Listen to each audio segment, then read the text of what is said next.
Once again, we're here with international psychic Patricia DeJoseph, and we talked before about everyone has a certain amount of psychic ability.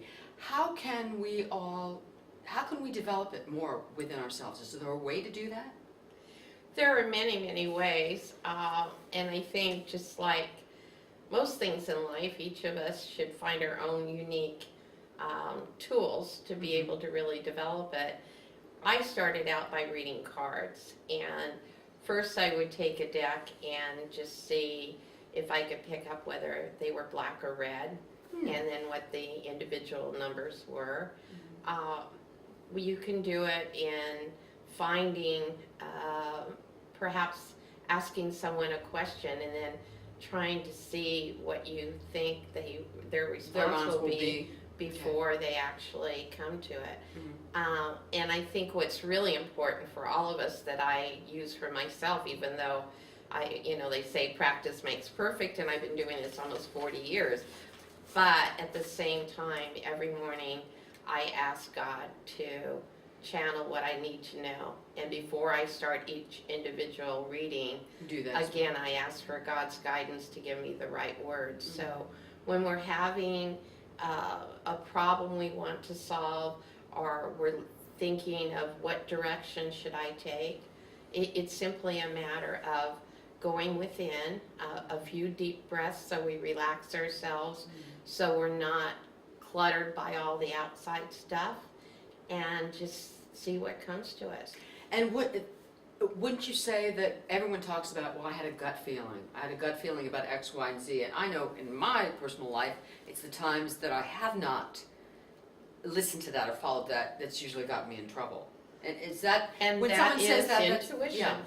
A gut feeling, sixth sense, intuition, psychic ability. Turn here, turn right on this street for whatever reason, you don't know why, and you do, and something good happens, you find something you were looking for, a person. Now let me ask you about skeptics, because certainly there are skeptics, as you know. Have you ever, in your life, whether it was a friend or even a client, someone who came to you for reading, but yet they were still skeptical? Two questions. A, does that block it? Does that make it more difficult for you to do a reading for someone if they've got all these barriers up? And then part B to that, have you ever turned somebody around who was a skeptic? I have an excellent example to answer that question. Many years ago, I was invited to do a luncheon for Century 21 realtors, and there were 12 women that attended, and they were all short readings, and I went through every one, just flowed very easily. Got to the 12th one, and she really didn't want a reading because her husband had died 6 months before of cancer. And she was so afraid she would become too emotional about that. And she put up this major block wall. And I knew she was putting up the wall, but I didn't know why at first. And it was really challenging for me. It took a lot of energy. I was telling her things, but I knew they were very generic. Because that's all you could get from her. Right, exactly. And so, I was struggling so much with this, and I really wanted to prove to her the validity of what I do. And I asked God, please, please give me some sign. And all of a sudden, her husband came through, and he said, please tell her I am sending her one pink rose. And she burst into tears. She came over and started hugging me. She said there is not one single thing I could have told her that was more profound, that she had been blocking me because her husband had died, and every single birthday, Christmas, any kind of holiday, he would always give her a pink rose. And when he was literally on his deathbed and he knew that, he was too weak to do anything, but he asked one of the nurses to take a glycerin swab and wrap a pink Kleenex around it to give her that pink rose. Wow. And it totally changed everything around for her. She opened up to me, completely removed the blocks, and it still, to this day, is the most profound reading I've ever had. Well, that leads me to my next question, because I wanted to get into a little bit more of communicating with the other side. And as you know, I lost my mom a year and a half ago, so it's something that I'm more interested in than I was in the past. Yes. Is that sort of a branch out from psychic skills? Is that sort of a thing unto itself, or do most people who are really psychic are able to do that also? I mean, is it that? I think takes a little more than just working with psychic ability. Okay. It's part of it, but at the same time, I found for myself that it takes more of my energy and more concentration, I guess I would call it. Some actually go into a trance, like Edgar Cayce always did. But for me, I don't need the trance, but I do need to go deeper within, and then it just starts flowing through me. People are so afraid in so many instances of dying, and it's because we don't understand what's on the other side. Right. But basically, we don't change when we go to the other side. We're still the same. You can't destroy energy. Exactly. So. We are essentially energy, and this body is just a vehicle. It's not who we are. So when we make the transition to the other side, there's what they call a silver cord. That's a vibrational pattern that our string that connects keeps you us connected with our bodies, and so that is severed when we make our transition. And how we leave has a lot to do with what we experience when we first get there, because if we're really fearful, we generally are given I would say like going to a retreat. We're given this little space where we have time to adjust to it. Okay. And we're always met by loved ones and our angels and of course God and his energy. But some people that are a little more understanding or believe that there is a heaven or however we want to describe it, right. The other side, they will make a very easy transition where they're immediately feeling the joy and the excitement of connecting with their loved ones that are there waiting for them and feeling this tremendous amount of love. Everything there, it's like looking at our world in Technicolor. You know, everything is much more vibrant. I've read that beautiful. in the book. That book that we talked about. I think I'm still laughing. And the one thing says Sorry, I'm giving it back everything to you. is just so much brighter, which I found really interesting. Yes. Tell me about if someone passes over through violence or murder, war, suicide, that kind of thing. How does that affect the transition, and then what happens? I think it's really up to the individual and how they react to this situation. I would say, as a general rule of thumb, it's such a shock that this has happened to them, and they don't understand. It's a tougher adjustment period, or exactly why this had to happen to them, why they had to leave, and of course they feel the sadness and the pain of their loved ones and what they're going through and dealing with this horrific change. So it more, I would say, grounds them to the earth. In other words, they more feel like they have to keep their energy connected to who they are attached to or where they're attached. That's why many times you'll hear of hauntings, because those are souls who can't let go. Exactly. Yeah. So tell me about the communication. When you do receive communications, are there some? I'm guessing this is kind of a logical question. I guess that some people on the other side want to communicate more, and so it makes it easier for you if there's a strong and what type of bond they had with whatever person they're communicating with. Most of the time, when someone comes to me and they're grieving over a loved one, the loved ones want to really reassure them and give them loving energy and let them know that they're totally attached. And so they will readily come in with that kind of presence. The interesting thing is that they choose how they want to look. In other words, they don't necessarily appear as when they left. It could be when they were 8, looking like they were a child or something. Yeah. Exactly.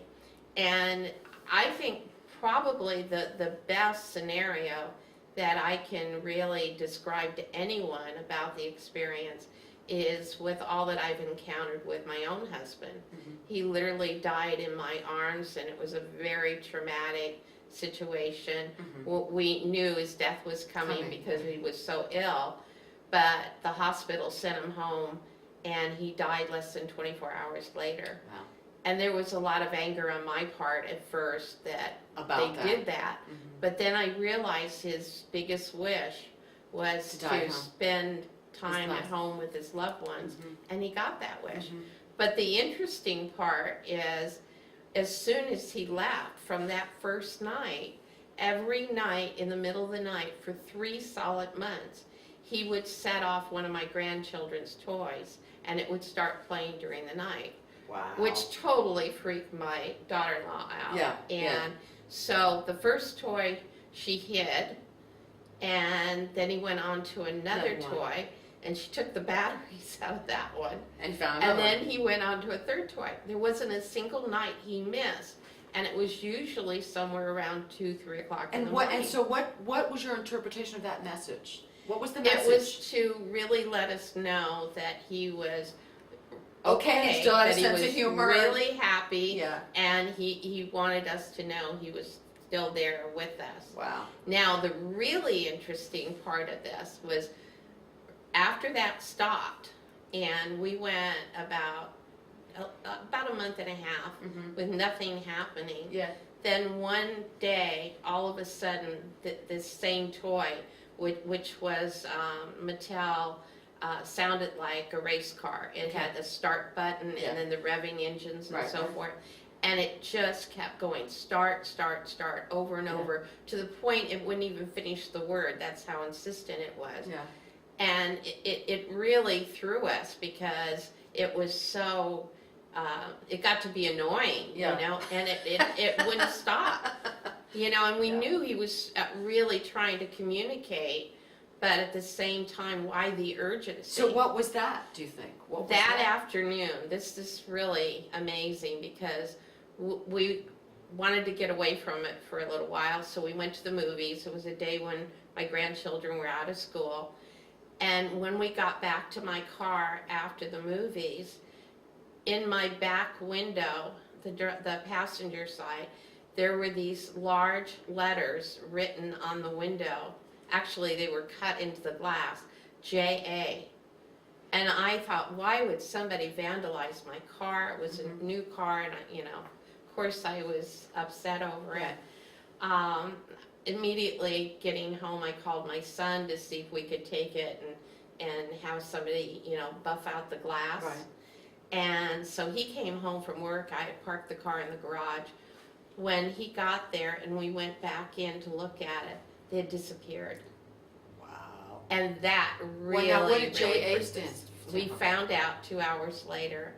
His brother, John Anthony, so J.A., was rushed to the hospital in critical condition, and he died a week later. Wow. And I really then understood that he was trying, not so much I think just for us, but for all the family members in New York that had just lost him. Now they were going to lose, the brother, that he wanted them to really know that he wasn't dead in the sense that he was gone. Right. He was with us, and that John would be that way as well.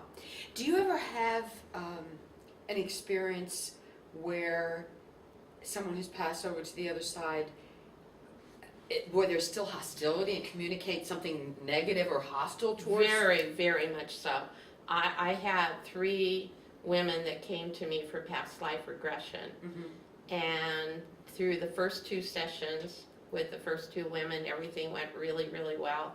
When it came to the third one, I all of a sudden picked up all this negative, really painful energy, and found out that not one, but two loved ones in a month had committed suicide. And the one that evening was still lingering in my house. And when I went to bed, all of a sudden I felt like I couldn't breathe. I felt like somebody had put this heavy weight on my chest. And my heart started to race. I got hot all over and really, really sick. So what do you do in that situation? Well, I realized that he wasn't trying to hurt me. He was just in so much pain that he couldn't let go and really go to the light. And so I just started praying for his release and telling him it was okay, that he could trust to move forward and God would embrace him. And then all of a sudden I felt this peaceful calm, and I knew that he had done it. Excuse me. Bless you. So he was definitely looking for someone that he could relate to here That to could help sort him of do help that. him, yeah. I want to jump a little bit because it just popped into my head about clients, because I know you've told me stories about some clients that's long-term clients that occasionally, have you ever had to fire a client, and what would make you do that? I mean, when do you have to realize you have to sever a relationship with a client? I am really laughing over that because I have always been the martyr who has always given myself, feeling that I always, no matter what the circumstances, had to be there for someone else. But then in these last couple of years, it has really affected my health in many ways. And I finally understood that it was not helping them. It's like somebody walking on crutches and you allow them to keep doing it rather than trying to walk. Enabling alcohol, Exactly. letting them keep doing something. So believe it or not, in this last month, all of a sudden I've done that with 4 people that I've had for many years, that I really realized I was not helping them by hurting myself. Well, you got to take care of yourself. Yeah, absolutely. Definitely. Patricia DeJoseph, it's always wonderful to talk to you. Thank you. Thank you again. I just love, you know how I love to connect with you. You're amazing. Well, let's real quick. How could someone contact you? Website, phone number? I have my cell phone, of course, which is 760-578-6929. I'm also on Facebook, and we're building a new website I had for about 15 years and had to make a change, so that's still in transit. But anyone can reach me either through Facebook. I have both a professional page and a personal page there, and a profile, so they can really latch into that. I'm also on Twitter, but I would say the most direct is just call me. Okay. Again, it's 760-578-6929. And she's great. Thank you. Thank you. I really appreciate it.